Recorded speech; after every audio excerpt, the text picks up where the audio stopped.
Hello అందరికీ.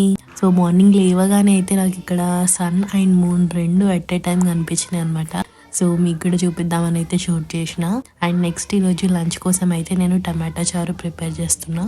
కెనడాలో temperature అయితే -20 ఉంది ఈరోజు. అండ్ ఇంకా రేపైతే -30 అవుతుంది. స్నో కూడా ఫుల్ పడింది అనమాట. ఈ వీక్ అయితే చాలా అంటే చాలా చల్లగా ఉంది. టెంపరేచర్ ఎంత ఉన్నా సరే ఎండ కూడా కొడుతుంది అనమాట అప్పుడప్పుడు. అండ్ నెక్స్ట్ నేను ఇంకా టమాటో చారు కోసం అయితే ఫస్ట్ టమాటోస్, పసుపు, ఆయిల్, కొన్ని వాటర్ వేసి అయితే టమాటోస్ మంచిగా బాయిల్ చేసుకున్నా ఒక 5 minutes వరకు. నెక్స్ట్ టమాటోస్ మొత్తం మ్యాష్ చేసేసి రసం తీసి పక్కన పెట్టుకున్నా. అట్లనే కొంచెం చింతపండు కూడా నానబెట్టుకుని దాంట్లో నుంచి కూడా రసం తీసి పక్కన పెట్టుకోవాలి. నెక్స్ట్ పోపు చేసి చింతపండు రసం, టమాటా రసం కూడా వేసి ఒక 5 minutes వరకు మసలనివ్వాలి. ఆ తర్వాత కొంచెం కారం, సాల్ట్ అండ్ జీలకర్ర మెంతుల పొడి, ఫ్రెష్ గా దంచుకున్న గార్లిక్ పేస్ట్ కూడా ఉంది కదా, అది కూడా వేసేసుకొని లాస్ట్ లో కొంచెం గరం మసాలా వేసుకోవాలి. అంతే. టేస్ట్ అయితే చాలా బాగుంటది. మీరు కూడా ఒకసారి ట్రై చేయండి.